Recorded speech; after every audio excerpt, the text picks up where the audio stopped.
All right, today we talked to Dr. Gwen Adshead. Thanks for coming on the show. No problem. Thank you very much for having me.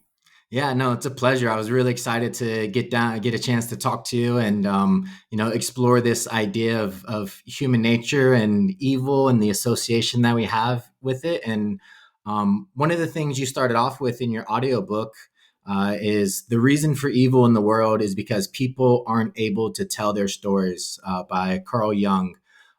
Why did you select that quote, and what does that mean for you?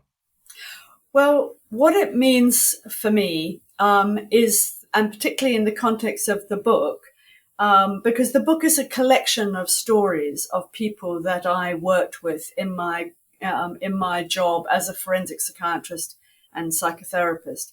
Unlike in the United States, forensic psychiatrists are clinicians who look after people who've committed acts of serious violence when mentally ill. Um, in the States, that's less common.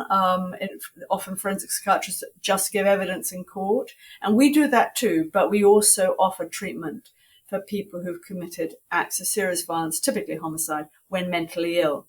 And for a long time, I wanted to try and invite people to come and visit the world that I've been working in for the last 30 odd years. And my dear friend and colleague, Eileen Horn, who is a professional storyteller and writer, suggested that she help me create the composite stories that would convey something of the human beings that I've met and the personal relationships that I've made in therapy with people who've done terrible things. Because I've learned such a lot from this experience. I wanted to share something of that with the general population, because I've written lots of academic things, but Mhm. Eileen and I were able to create something together which is much more readable for the general public. Yes, it's beautifully intertwined with the story. The book is the devil you know, and you do a great job of taking us through your first kind of like introduction to it with Tony, and then you end with Jamal towards the end of your career. So we even get to see your journey and how you see the individuals and how things change and reflect on you. And you touch a lot about that in the book. One of the things that I found very interesting is the idea of hearing the other person's story allows you to create empathy with them. And I think in America, some of us think that why should we be empathetic towards people who have committed these violent crimes? Um, but we know like that's a lot of that is chance and luck. Like we get lucky to be in the situations that we are in from birth to where we're at, and they didn't get as lucky. So I think you do a good job of exploring that. Is that something that ever crossed your mind, of the idea of like why should we have empathy for these people and why is it important to give empathy for these people?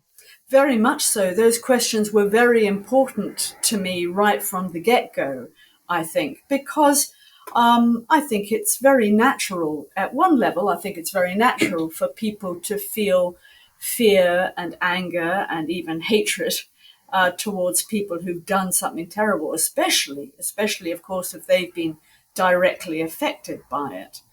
But of course, one of the things that a criminal court does is to look very closely at people's motives and the minds behind acts of terrible violence. And sometimes, just as you say, Tony, sometimes what we find are not kind of cruel and unusual intentions to kill, but actually a terrible combination of mental illness, childhood trauma, intoxication, fear, and kind of collapse of all the social supports that make life pleasant and sustainable. And that the violence erupts out of a combination of these risk factors that, in fact, possibly any of us might find ourselves getting into. And that's kind of one of the big messages of the book, is that violent states of mind are probably something that any of us could get into if the right factors all lined up together.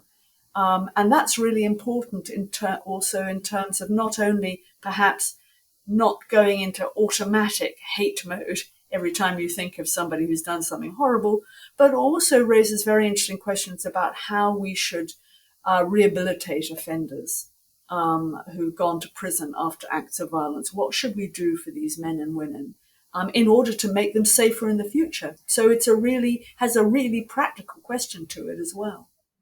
Yeah, no, definitely. And you paint a beautiful metaphor in the book of the bike lock, and every risk factor is a almost like a cog in the lock, and it just clicks and it clicks. And then finally there's one thing that's gonna open the lock, and you have this break. And we know when it comes to like bipolar disorder and schizophrenic breaks, like they can happen later in life based off of just one thing that is when you look at it could be entirely like irrelevant to what they have going on. And it's an interesting way to look at things, because you do realize that yes, these things could stack up in my life, and I could be susceptible to this as well. So maybe the thought of being able to understand my story a little bit better could be helpful for me as well. I think that's a really nice way of looking at it. And my friend and colleague Peter Aylward kind of first came up with this idea about a bicycle lock, and he wondered whether the last number in the lock was something that linked up with people's memories of childhood trauma. Mm, And I think that that's definitely possibly one of the risk factors that can be important. And that's really, and it's important to think about because we have many people who have experienced childhood trauma. And sometimes in certain circumstances, that could contribute to increasing their risk of violence. It mhm. doesn't make them violent, but it could be something that just contributed to being in that state of mind. But the other thing that I thought of using Peter's model and developing it a bit was that last interaction between the victim and the perpetrator may be the thing that really actually activates the violence, unleashes it, unlocks it, if you like. And so understanding what happened at the time of the killing is really important, I think, to trying to understand risk, both in this person and also generally. And it also reminds us that we need to take the victim's experience very seriously. So part of my work as a therapist and psychiatrist with offenders is never about putting the victim's experience out of my mind. The Mhm. victim's story is always there because I remember that this person I'm working with is often the last person they saw. And it's part of my job to keep the victim and their experience and their family's experience in my mind. Yeah, and when you keep that salient in your mind and you work with the offenders, is there some incongruency with the back and forth of like I have the victim in my mind and then I have the perpetrator? How can I be soft and kind with the perpetrator when the victim is there, or do you compartmentalize that a little bit more as you're doing the therapy and the stuff? I think there's a bit of compartmentalization that goes on. But of course the work that I'm doing is always kind of geared towards helping the perpetrator understand more of what they've done, how they came to let themselves do a terrible thing, and how they might keep themselves safe in the future. So sometimes having the victim perspective and sharing that with the perpetrator in therapy is actually quite an important part of the process. Mm, Um, but of course, the patient has to be ready for that, and you don't just barrel in and do that the first time you meet someone. And of course, we don't do that in any kind of accusatory or kind of threatening kind of way. You have to build up a relationship with someone, a relationship of trust, which means that when you get to want to talk about really tough things, they know that they are safe with you and that you are really trying to understand because you think that that will be helpful to them as well as to a wider society.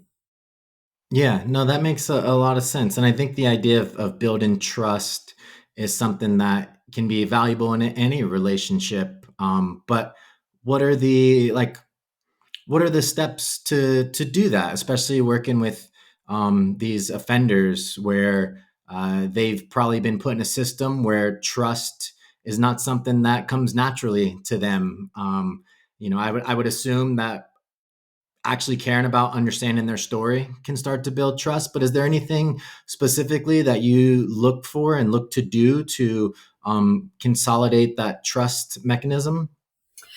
Yes, I think there are some. I think there are a couple of things that are really important. I mean, first to say is that we know from all the research on psychotherapy outcomes that the only way you get a positive outcome is if you have a therapeutic alliance with the person. So it doesn't matter what kind of therapist you are. If you want a good outcome with this person, you're going to have to build a therapeutic alliance. So we know that that's important. And as you say, for many people that I work with, they've experienced lots of childhood adversity, adult adversity, victimization and abuse, as well as the terrible, process of having been, being convicted of something horrible, spending time in jails and prisons. So as you say, trust doesn't come easily to them. And they find it hard to trust. So the kind of basic things that we do, certainly I do, is to not expect to be trusted from the get-go. So is to keep my expectations pretty low, and to let to let the person know that I understand that there's no particular reason that they should trust me, and that we don't know each other very well, and actually it goes both ways. That trust will have to be built over time. But one of the ways that we can do that is to keep to an agreement about meeting. So I agree to try and be there on time and stay in the room and carry on working and not go away, not leave them abruptly. And they agreed to come and do their best to kind of stay with what they're doing. And actually, a lot of the trust gets built when things go wrong. So, if something stops me from turning up, and then they say, well, where were you last week? I don't want to do any more of this stupid therapy stuff, And then you say, well, I can see, of course, you're angry that I didn't come last week. Perhaps you're a bit disappointed. Can we at least talk about that? And quite often what happens, you find, is that it's the repair of a rupture or a conflict really helps to build trust. And I've had many people who said to me that, the thing that really counted for them was that I kept coming back, I didn't give up when things were difficult. And that, I think, for many of them, that was the first time somebody had kind of been around and agreed to being around for ever in their lives. Yeah, I would have to imagine that that's a common theme that, when times get difficult, the people that they thought were important in their life leave. But also when times get difficult and they have, maybe they've made a mistake, maybe they've done something that this idea of repair is never there.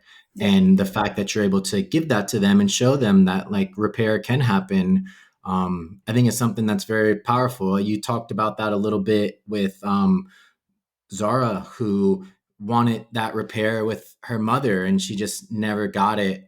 And I can imagine that could be a very big theme, especially with your research on the childhood attachment theory, that could be an extremely important theme of theirs of like, wow, this person does understand and they can forgive and they can rebuild. And I never thought that was possible before. And if I can see that's possible in this relationship, then maybe I can see that's possible, and gives me hope to get outside. Because I would assume that a lot of therapy is given them especially in those situations, is giving them the idea that like there's hope and there's something that they can control, and these are some tools that you're giving them. Because when you look at the research with like depression and anxiety and things of that nature, we do know that part of the thing that allows them to exceed beyond those things are the idea of like, I have choice, I have hope, I have this idea that I can actually like make a difference. So I'm sure that is a very powerful thing.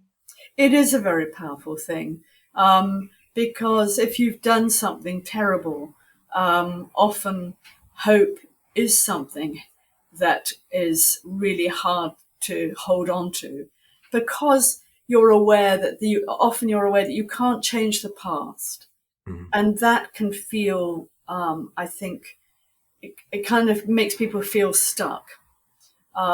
And also that people, I mean, my experience is that, people in prison and people in secure psychiatric hospitals are very well aware of how other people think of them. All that animosity and resentment and hatred that we were talking about earlier on. The people I meet in prisons and secure hospitals are very well aware that people hate them or fear them or dislike them. And that can lead to feeling ashamed and hopeless as well. And it's a very important part of kind of helping to build reducing risk in the future, is about enabling these men and women to feel that they do have some agency and there is some hope, even if it's quite limited, even if it's maybe living in some kind of custodial setting for the rest of their lives. Maybe they'll still be able to do something useful for their lives, still be able to have relationships with people, still do something meaningful with their lives, rather than just be this kind of monster that's been abandoned. And if we're really serious about trying to reduce the risk of people reoffending, then we're going to want to try and develop their agency and their interest in themselves and their interest in their own success and their hopefulness, because that's the thing that's going to increase the chance that they're going to succeed. If they are coming out in the community after serving a sentence, we want these men and women to be in the best state of mind they can be in. We don't want them to be hopeless and ashamed, because that will just set up the risk factors for more violence. Mm.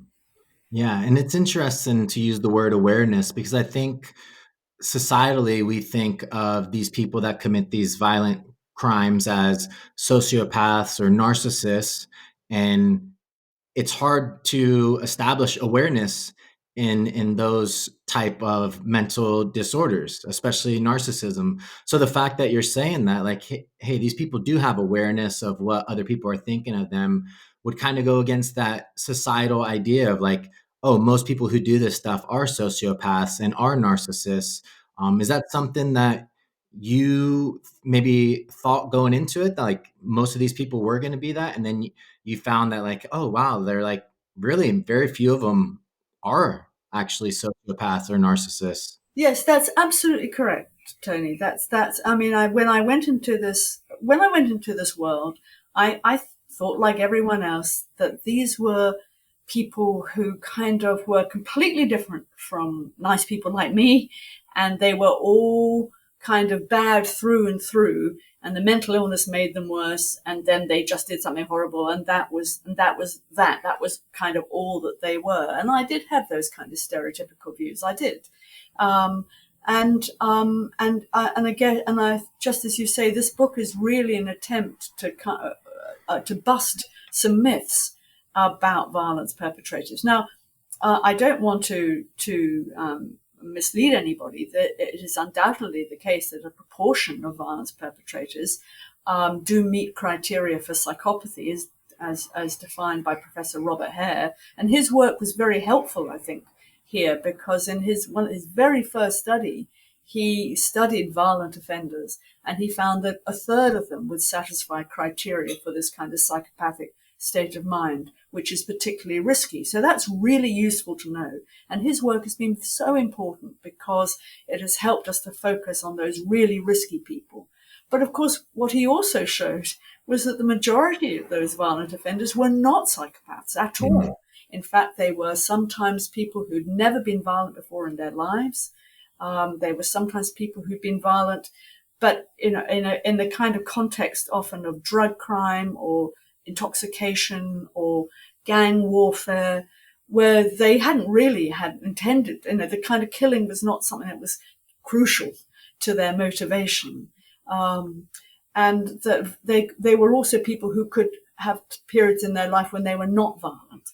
And that's very much what I found in my work. And so, for example, in the hospital I work in, which is a maximum security psychiatric hospital, I'm sure there are several similar in the United States.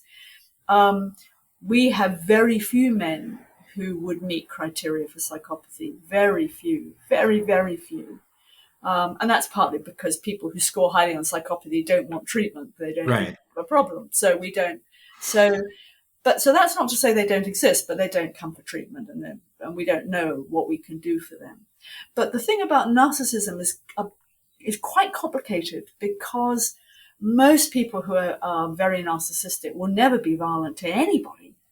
And not everybody who kills or is violent necessarily is narcissistic.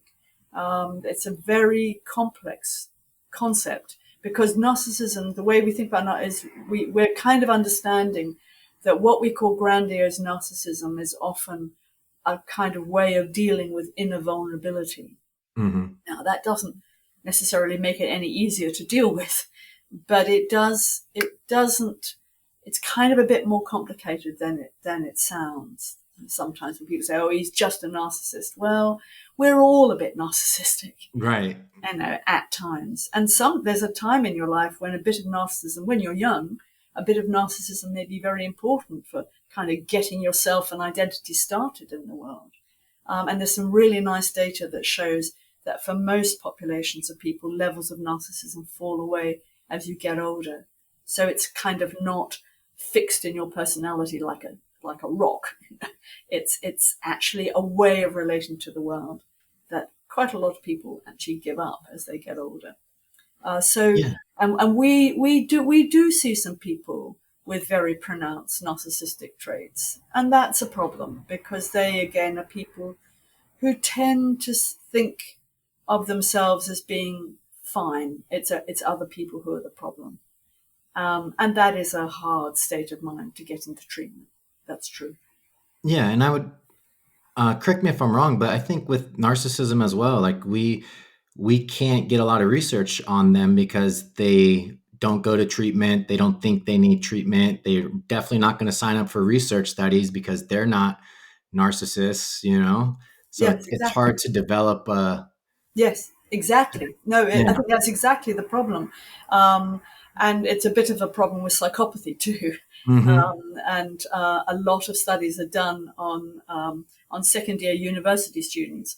But since those people are vastly unlikely ever to go anywhere near any kind of violence, it's questionable how useful they are. When it comes to looking at risk, they're useful in other ways, but they're not useful perhaps in looking at risk. And they're certainly not useful when it comes to generalizing about who violence perpetrators are. And I come back to the kind of bicycle lock metaphor, which is that often, particularly when it comes to family violence, the relationship is often one of the driving motors for the violence. And I'm just thinking about a family where the father killed the mother and then committed suicide, Mm-hmm. leaving a family of distressed and abandoned children who had to cope with this terrible disaster and the traumatic memories of that. They didn't witness the homicide, thankfully, but they obviously had to live with the aftermath. And the trauma of that aftermath left its mark on all four of those children in different ways. None of them became violent, but they all struggled with mental health or addiction or relationships in a way that's only too human, that we might easily understand.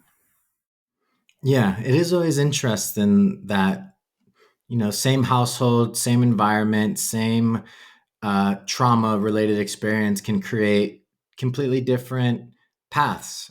Yes, Some people accept and move on. Some people do not, and then they go down a path of maybe substance abuse, which can trigger other mental health yes, disorders. I think of it as like, there's kids that grow up in a family where my dad was a smoker his whole life, and me and my brother were like, we're never gonna do that, but then there's some that are like, oh, like my dad smokes, so then I smoke. yes. um Yes, I think do you that's a think really, that I think that's a really nice example, and I also think, of course, that neither children nor parents stay the same. We talk about children growing up in a family, and because maybe the family home stays the same, but actually everybody in that family is changing all the time. But the changes are often quite subtle, and the relational changes are also quite subtle. So you're changing inside, but you're also changing in the social space. So, for example, it's very, very common, very, very common for as children move into the teenage years, for them to have a kind of difficult relationship with their parents. And Hmm. their parents, it's not that their parents have changed, but the teenagers have changed. And Right. they are doing something, they are doing some very important work on themselves and their relationship with their families and their relationship with the outside world. And that transition into adulthood is often extremely painful and difficult and conflicted. But it isn't, a lot of it depends on the previous relationship with parents. But also the parents are themselves, are people still who may be changing. And this is, I was asked quite recently, well, you know, I had some trouble. I got into trouble with the law when I was in my teens, but my sisters are just fine. Why are they fine and not me?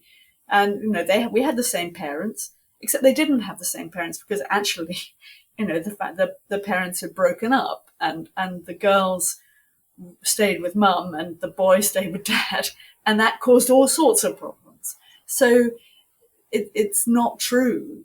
People think of these things as being a stable kind of environment, but in fact, family environments are moving all the time. They're dynamic, Yeah, which is why very, we have very much situation. so. Which is why we have situation comedies. It's why families are the basis of situation comedies, because people know that things are changing all the time. Yeah, no, you're 100% correct. And the idea that, you can have one child and, they can grow up to be X, and then you have another child that grow up to be Y. Just in utero, maybe the mom was more stressed out. And we know that high cortisol, high stress situations is going to result in a large amygdala, small prefrontal cortex. So, you know, and Yeah. then they're going to be more adverse to negative stimuli and not be able to make like good decisions. And so you're right, like these subtle things that start to shift and change that you don't even think about, like, oh, maybe the mom was transitioning from a job to another job and she was just stressed out the whole time, and then Yes. the baby turns out to have all these enlarged amygdala, and it's like it's fascinating to think about, But in even terms. even that is not stable because, of course, the brain is plastic. Well into the second decade, your brain is not mature in that sense until your early 20s, and even then, there's still plasticity in the system. But and also social things can step in. So let's say you've got a mom who had this, who had this second time around pregnancy. She's very stressed, and maybe dad's not around, maybe he gets a high power job, means he's away a lot, so there's mum with two small kids, but and maybe the younger kid, as you say, is being exposed to high stress in utero, but maybe this is a kid who, despite perhaps being a bit anxious, makes a good friend at school, Mhm. or makes a good relationship with a teacher who really helps him or her to be good at math or good at music, or why don't you come and help with the chess club? And those kind of things can act then as positive childhood experiences that can counteract those other things. So Mhm. the whole thing is just, it's much more like, I mean, the metaphors that we need to use, I think, need to be much more organic than mechanistic. Eileen and I talked about the mind as being like a kind of coral reef system, lots of activity going on at different depths and levels. But I also think it's a bit like weaving a tapestry. You can put one line of color in there, but you can put another line of color in there, and the pattern will look very different. Or a kaleidoscope where a small shift can give you a whole new picture. And I actually think our minds and our social relationships with other people are much more fluid and dynamic than we kind of talk about. Yeah, no, I agree. And the research backs that up too. Like one thing that comes to mind is they did research in a nunnery of kids, and one of the nuns was very strict and not really loving, and the other one was super loving. And they saw growth rates, so they were looking at like how dwarfism and hormones, and the one that wasn't as loving had, stunted growth rates, and then the one who was super loving, they were going really good. And then for some reason, the one that was not loving, she got moved to a different position, and the one that was got moved to the one that already had stunted growth. And we saw that, like, even though their growth was stunted, as soon as they got that love and support, it started to go back up to baseline normal. So Yes. there is this idea that we are extremely adaptive to our environments and the people that enter into our lives, which goes back to this idea that, like, yeah, we're just lucky. Like, some of us got mentorship at a young age. Some of us just got, you talk about Jamal in your book, where he got mentorship by Abdullah, and that changed his entire life. Um, Yes. and I Yes. think those things are like crucially important that get often neglected because we don't necessarily think about that in terms of like those were things that shaped who I am today. We think of it as like, oh, I just had a friend, or my baseball coach was just my baseball coach, where like other people don't have baseball coaches, you Exactly. know? Exactly. And I think being able, having people in your life who see you and take Yeah. you seriously and are interested in you. I mean, you probably know, Tony, but other people may not know that what's emerging from the data about childhood adversity and maltreatment is that neglect is probably the most potent and most damaging of all the experiences you can have in childhood. You can have shoes on your feet and food on the table and even be going to school, but if nobody is actually interacting with you as a person, then your inner self is likely to be empty. And if it's empty, then it can be filled with all sorts of very odd things indeed. And Mhm. we know that neglect is looking like it's really one of the most potent predictors of later mental illness and also an increased risk for violence. And I also just want, and I also, what you're saying also reminds me of where we kind of started our conversation because of our tendency as human beings to want to put people in boxes. And Mm. that's why this oldest cliche in the book, oh, is it nature or nurture? Well, of course, it's both, but it actually looks as though, in terms of becoming a person, nurturing and how you make relationships with other people along your life path, that looks as though it's really more important than almost anything else. That we come, not quite, we don't come into the world a blank slate. I agree with Steven Pinker about that. We don't. But we're so responsive to environmental inputs, and that I think we have to take seriously that organicity and plasticity. I mean, we're part of the natural world. We're like plants, and some of us come with a bit more resilience. That seems to be true. Some of us arrive on the planet a bit more vulnerable, needing a bit more richness to flourish. But all plants will die if you pour acid on them, no matter how resilient they are. And actually, there's nothing bad comes of paying more attention and more growth generally to plants. Yeah, no, you're right. And the idea of neglect goes back to, I think, the 70s or 80s, where they did the study with the chimps, and they had the one wire one who gave milk and fed, and then they had the one that was soft, and the chimp always preferred the one that was soft and loving. And those Yes, are yes, just basic human instincts that we have and that we cherish. And we know that it does a lot for our brain development with the neurotransmitters that get released, and the um, all those things help start to shape who we are and how we see the world. And I always think of it as like we're this constant machine of uncertainty and certainty, and that helps with our emotion regulation. And the more uncertainty we have, the more we start to shape this story of why do I feel uncertain? Like, shouldn't I feel safe right now? Like, I'm with my family, but I have all this uncertainty. So I tell this story of like, oh, well, then maybe I was just, born a certain way. Maybe I was born unlovable. Maybe I was, so we continue to tell ourselves these stories that manifest over time. And one of the things that I thought was great were talking to Jamal, he made this statement that there are no bad seeds, only bad soil. Yeah. And that's something that I think is very true. The idea, like, are you born evil?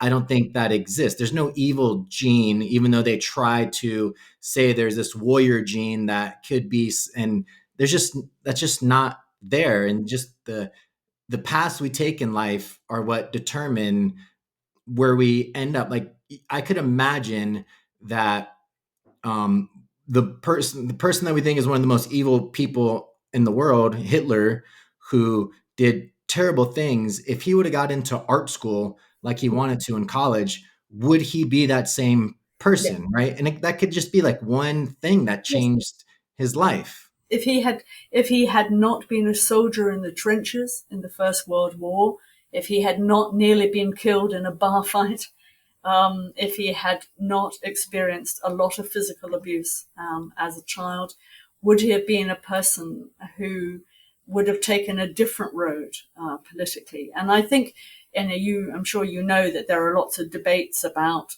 when you have dreadful situations like in the Nazi regime, the tendency is to focus on one person, Mhm. but actually that there's a complicated, I think, relationship with that one person and the milieu around him or her, and they kind of feed off each other.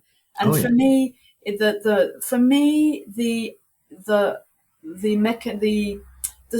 you talked about a machine. And for me, the metaphor is not so much about a machine as an orchestra. And you Mm. talk about stories, and I think about the kind of music that we make, that you're part of an orchestra and and as you say, you're kind of making sense of your experience and you're going to make a tune out of that. That will be your song, that'll be your music. But it can change if other things change. And if we didn't think that people could change our minds, we would never be offering therapy. And yet we have 100 years, and it's only 100 years to be fair, but we have about 100 years worth of trying different ways to help people think about their minds so they can change their minds for the better. And you said something also really nice, which I made has a nice link with us talking about offender rehabilitation, because one of the most successful offender rehabilitation programs in the world is Homeboy Industries in southern LA, which was founded by Father Greg Boyle, who got tired of burying young men who were involved in gang warfare. And Father Greg has a great line, which is, systems change when people change, and people Mm. change when they are cherished. And I think that cherishing is what we're trying to do in the prison and offender rehabilitation world. But where cherishing isn't just about kind of being kind to people and patting them on the head and saying, oh, it's not so bad, really. We don't do that. We say, that was really bad. That was really bad. But here we are now. And what can we do for the good? What can you do for the good? How can we change your song and your story? What do you want to do in terms of contributing to making good, if you like? And what's coming out of that research is that if you give people a chance to desist and make good, then most people take it up with enthusiasm. They're not interested in leading a life of violence and a life behind bars. They would like what you like, what I like, what our listeners are like, which is to be connected to people, to be able to laugh, to enjoy something, to offer something, to work at something worthwhile. Everybody wants those things. They're not huge, but they're lovely when you have them. Yeah, yeah. The simple things make a big difference. I think in terms of teaching, you have some kids sometimes that are troublemakers in your class, and if you just give them responsibilities within the classroom, they shape up like that. And it's the same thing, right? We got to give this process of like opportunity and hope. And one of the things you talked about, which I would love to get a further understanding of, is like acceptance. Do they is that something that creates a big breakthrough with dealing with violent offenders? Is the acceptance of the crime that they committed? Because I Yes. believe in the first story, Tony had a hard time accepting that he, did those crimes, and then towards the end of your therapy, he admitted to a new one, and does that acceptance of the crime, is that where the Yes. breakthrough begins? Well, that makes it sound a little more Hollywood scripted than it really is. But I think I think there is a process whereby if people can't own the acts that they've done, then that's makes changing your mind for the good difficult, because you have to start from a place of reality. You have Mm, to you have to There's a wonderful phrase from Aotearoa, New Zealand, a Maori phrase about where you stand tallest, and you need to be able to stand tall if you're going to be secure enough to change your mind for the good, and to be hopeful, and to be uncertain, to be safe enough to feel uncertain. mm, And so you have to stand tall, and you have to stand in reality. So, of course, if you're denying having done anything, then that's kind of not real. So that's why, in my experience, the therapeutic work with offenders often takes a long time, because people's shame and despair means that they find it very difficult to accept what they've done. Not all the time, but often it's a real process. My old boss, who taught me, a wonderful therapist called Murray Cox, he described it as a kind of staircase, a set mm. of integrated steps. Um, but I kind of think of it as a via dolorosa, a kind of hard walk. Um, and my job is to keep people company on that hard walk. But that means keeping them on the boundaries, not letting them stray off. So if they say, "Well, it wasn't really so bad," I don't think I really, wasn't me. It was my mental illness. I'm going to be working towards very gently challenging them on that. But it's got to be when people are ready to hear it. And that's kind of where the skill comes, and I'm still learning. It's like being a good musician. Yeah. You got to practice every day, and every day you get a bit better, at kind of reading when is the right moment. You say, well, Jim, I think your victim might say something different to what you've just said, but you have to say it in a way that isn't going to land, in a way Right. that hurts. It's too much. It's got to be the right time, the right way, the right place. And sometimes you get it wrong, and Jim is hurt, can't bear it, storms out, never seeing that bloody woman again. And then I come back and say, Jim, can we talk? I don't want to talk to you. I know, I know. Can we just can we just go and talk about what happened last week? Because I think I got something wrong for you last week, and maybe Mm. we could just talk about that. And that's how it goes. But so it can take a long time. Yeah, no, I can imagine.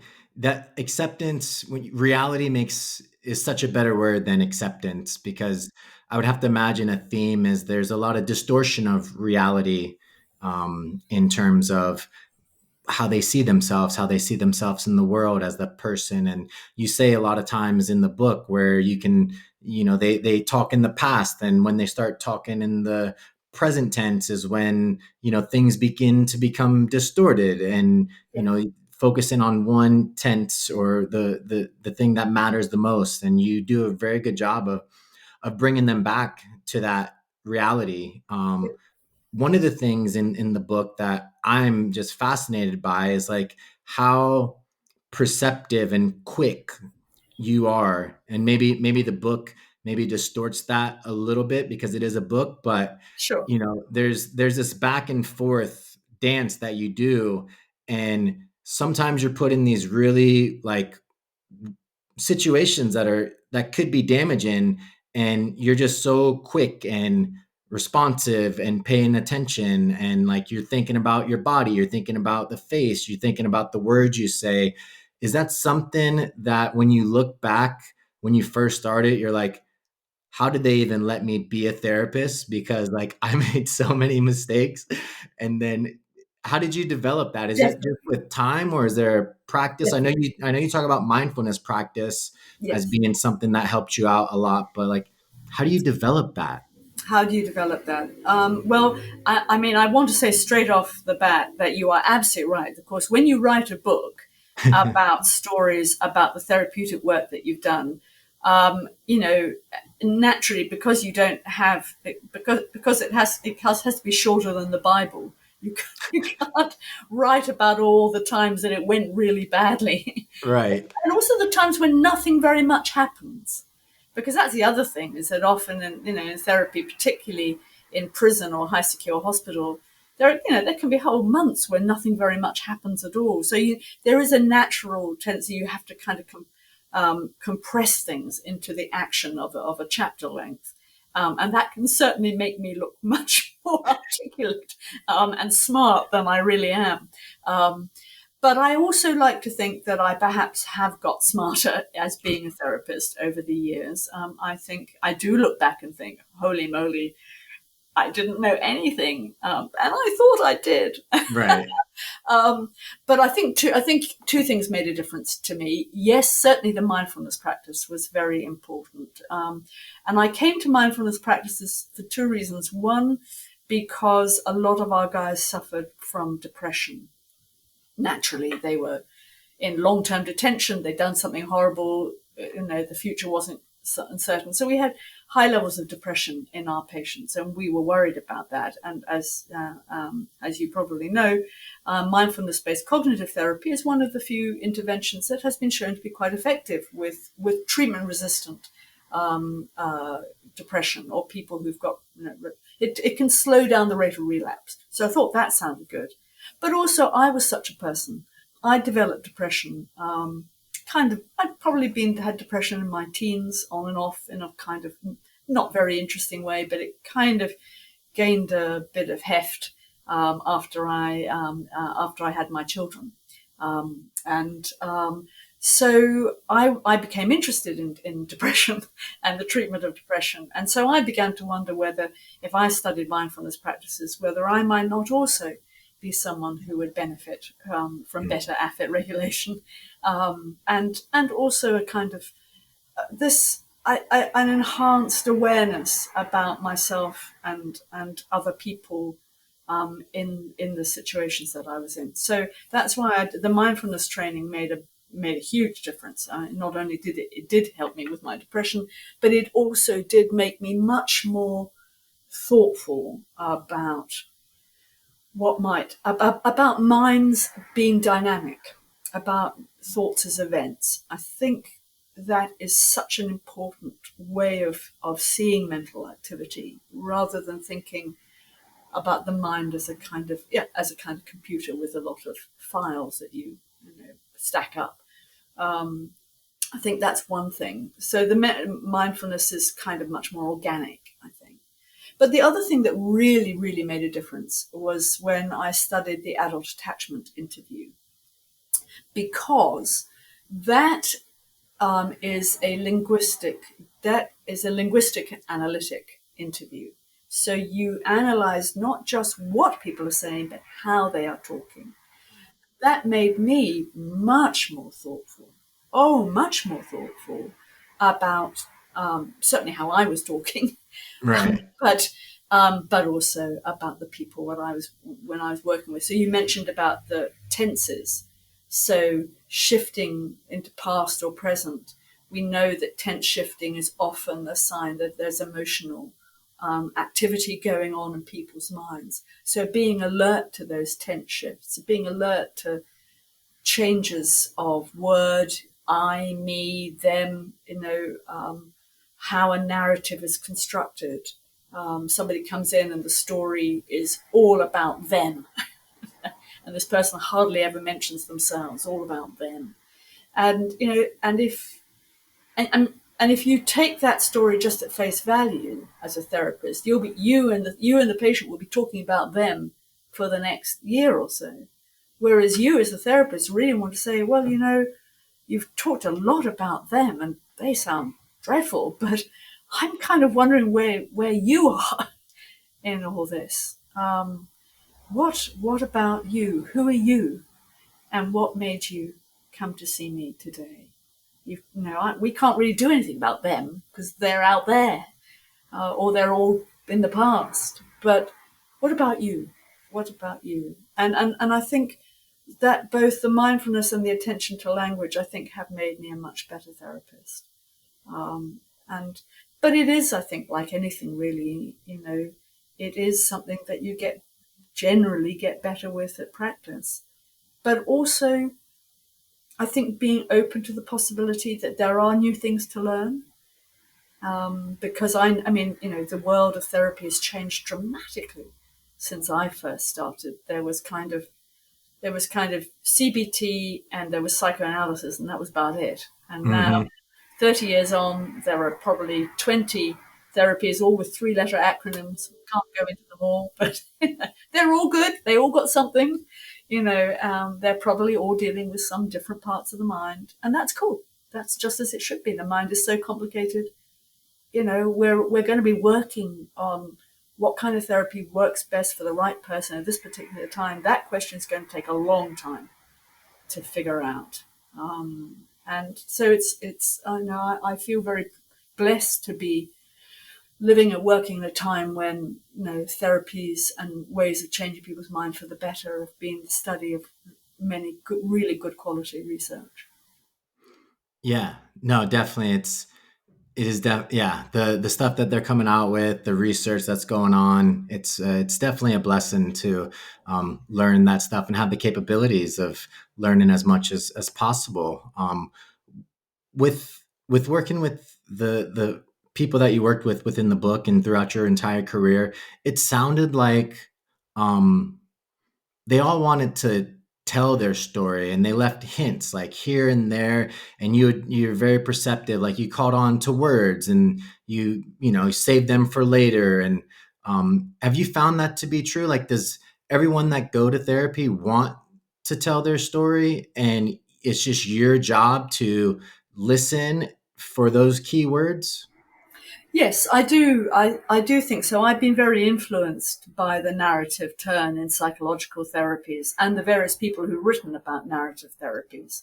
Um, but and I do think I do think that often, particularly in offender work, people, as you were saying earlier, Tony, people come along and they have a kind of story about what happened, which I came to think of as a kind of cover story that will kind of do for the criminal trial and will do for the life they're living now.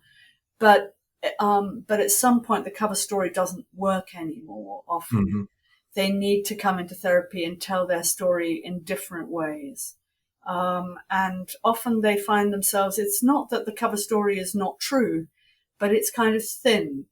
And what they need to do is go deeper and have a thicker story, if you like. And that concept of a thick narrative comes from social anthropology, which I think is a really important kind of scientific research domain for us.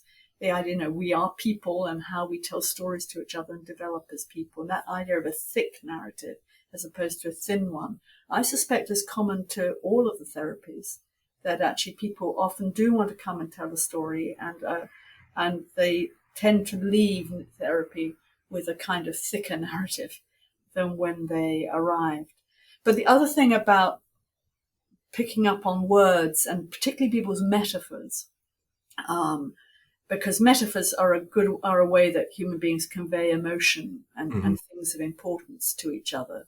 So a good therapist, I think, is always kind of noting those metaphors, noting them down, even if you don't come back to them right then and there, you make a note of them in your mind and come back to them another time. Because metaphors can just be such incredible way to help people look at something without looking at it directly, if you see what I mean. So Oh that's, yeah. but the other thing, which comes back to what we were saying earlier on about not neglecting people, giving people an anti-neglect experience, a kind of cherishing experience, is that it's immensely powerful to people when you say to them, the other week you said this. I remember when you said this to me. Do you remember that? I mean, and the amount of people who say, you remember that? I say, sure, absolutely. Well, it stayed with me because it was an amazing image, You know, um, so I mean, it's incredibly powerful to people who are in therapy to know that their therapist is listening Right. to what they say, really, really listening, really making, sort of noting what's important, or just being remembered at all. It's enormously powerful, and you can get a lot of work done quite quickly, if you're able to use people's words carefully back to them. Did I say that? Yeah, wait, yeah, I think you did say that. Kind of like this. Um, and I just think it helps people to find a way to work on stuff that's difficult. Yeah. No, I agree, especially with the metaphor. The metaphor is kind of like a safe space for them. They don't have to tell you something directly. They can just kind of float it out there in a Yes, playful sense, and then it's your job to grasp that and yeah, allow them to feel safe by using those metaphors. And yeah, showing that you care is always something that is impactful and meaningful. And I think the idea of getting into therapy would be it would almost be absurd to think that like you want to be a therapist but not actually care about the people you work with. And I'm sure you run into that with certain therapies. I know that was one of the things about the Freudian psychoanalytic therapy when they first began. It was very much of like, I'm we're not facing each other. There's no yeah, connection. It's just like you talk and I'm just gonna mm-hmm, and you're yeah, gonna hear the pen writing. And I yeah. can see how, turning that around to where you can get those connections and you can have that atmosphere. And you talk a lot about that in your book. Like you are very diligent with like setting up the atmosphere, not only for your own safety so that you can be safe and free to explore, but also like you think about the windows and the plants and like everything that allows them to feel safe and comfortable. I think all those things matter, and you have to care and you have to think about those things. And the best way to do that is to put yourself in their shoes and have empathy. Like if I was them and I came into this office, like what would I want to see? Would I want to see blank walls and, horrible lighting and, all this other stuff? So I think that's beautifully said. And it's something about, I mean, I think I really echo what you say, partly by saying that I think taking care is about being professional, isn't it? We Mhm. want to do our work well. This is, I don't know any artist or professional who doesn't take their work seriously and want to do it the best that they can. Um, so that's one thing. But of course, it helps that I've been in therapy. I've Yes. been a patient many times. For different parts of my life, I've had different kinds of therapy for different kind of things. And all those therapies have helped me kind of understand how important it is to have that kind of joint humanity with people. I think what we're learning in terms of psychotherapy process, what works in changing people's minds is it doesn't help to have an expert, a therapist telling you about yourself. If you can't work it out yourself, then that's going to be a problem. Your therapist cannot fix you, and your therapist shouldn't try. And your therapist is not an expert on you. You are the expert on you. Your therapist is there to help you think, and if possible, enable you to think new thoughts, and with a new thought, anything is possible.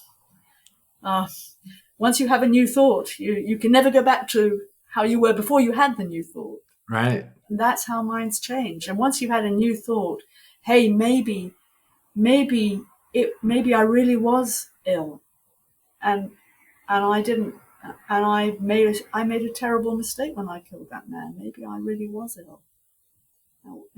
Wow, no, I'm going to have to go away and think about that. Yeah, Jim, you are going to have to go and think about that, and we'll talk about it some more when I see you next week. But going to keep that dialogue going.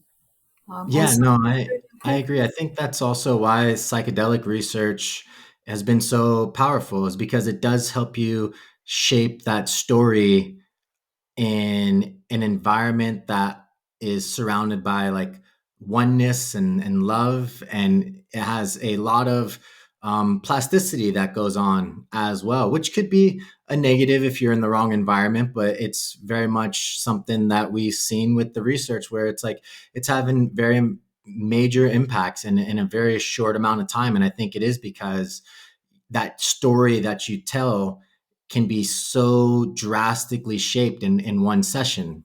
Yeah, I think it's really interesting. It's a really interesting time with the psychedelics research because I suspect that there are people for whom it is a really can be a really effective intervention, but I also suspect that there may be some people for whom it might not be so effective. And I'm just thinking about some of the people that I work with, 100%. where well, just because often a lot of them have had a very harmful experience of drugs that have really distorted their minds.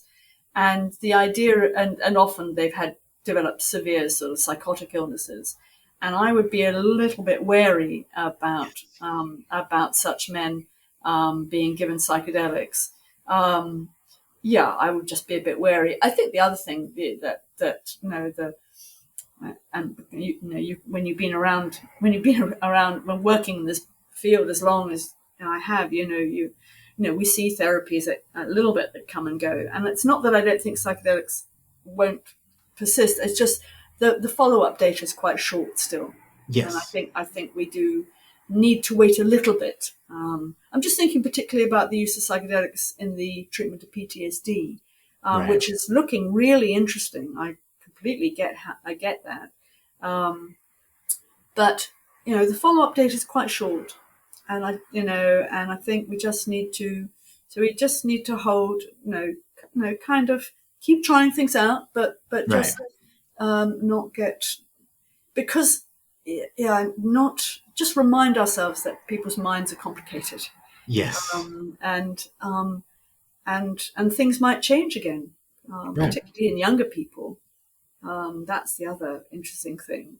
But I agree with you that there's something about the idea that that experience of oneness, if people have already had an experience, really good experiences in childhood of being held or being known and cared for, if they've already had an experience like that and then they go through something terrible, I wonder if, as you say, the use of psychedelics to get them back to Right. a place of safety from which they can then reappraise. Yeah, that sounds like it could be really interesting, couldn't it? Yeah. No, no, I agree. And I think you're right. Like, there's always more research that needs to be done on these topics. It's very easy to fall in love with stuff that's new, repetitive TMS, the optogenetic, like all these things are great, but it's like, let's we have a foundation of 100 years worth of Mm. talk therapy and cognitive, and we have cognitive behavior. So we have a lot of tools, and I think that's the exciting thing as therapists is we do have a lot of tools, and we're learning more than ever. And just one last question, because I know you have to go, is within your stories, uh, something that would be a real struggle for me is there's a lot of times there's not closure. Like, you don't know if they got better, they just go, and you like, how is that something that tugs at you as well? Like, how do you deal with that if it does? Well, I guess I was very I really wanted that to be in the book because it's real Right. and because real life is like that. Yeah. I think we all enjoy a good drama that has a great ending, and we all enjoy a beautiful piece of music because of its ending, or a great play because of its ending. The ending kind of gives it its structure. Um, but in real life, it doesn't always work that way. Um, and um, and so I have found that one of the ways that I keep my joy in my work is by keeping my expectations low. Um, Yes. and if I can go in and have a thoughtful conversation with somebody, if I can hear something interesting, I can hear something new that they're trying to say or think I can hear, if I can really pay attention, then that's enough for today, I think. Yeah. No, I love that. That's great. That's great. That's a great way to wrap things up, Gwen. I appreciate your time. I There's so much more that I could ask you and talk about. So maybe future we can Yeah, do this again. That would be fantastic. absolutely. No, that would be fine. Eileen and I are working on a book about trauma at present. Oh, So, amazing. yeah, so in along similar lines, so stories based on people that I've seen. I worked in 2 trauma clinics and done quite a bit of trauma related report writing. So we've been using that experience to craft another book. So that'll be coming out, I hope, this time next year. And so, yeah, Tony, it would be a real privilege to come and talk to you again. Yeah, no, that'd be great, especially as a vet myself, having friends that have dealt with PTSD, Oh the yes, trauma therapy and all that stuff is something that I pay a lot of attention to, read a lot of research. So it'd be fun to explore that. But right now, your book out is The Devil You Know, and it talks about the encounters as a forensic psychiatrist dealing with a wide variety of people that have committed violent crimes and creating some empathy for them and understanding that we could easily be in their shoes in their situation. So I think that's a very powerful book. I absolutely love it. It's a great story that you tell. thank And you. amazing job to you and Eileen for writing it. And thank you for writing it. It was fantastic. So thank you for your time, Gwen. I really appreciate you. Yeah. And I look forward to our next conversation. Okay, take care now, Tony. Thanks very much.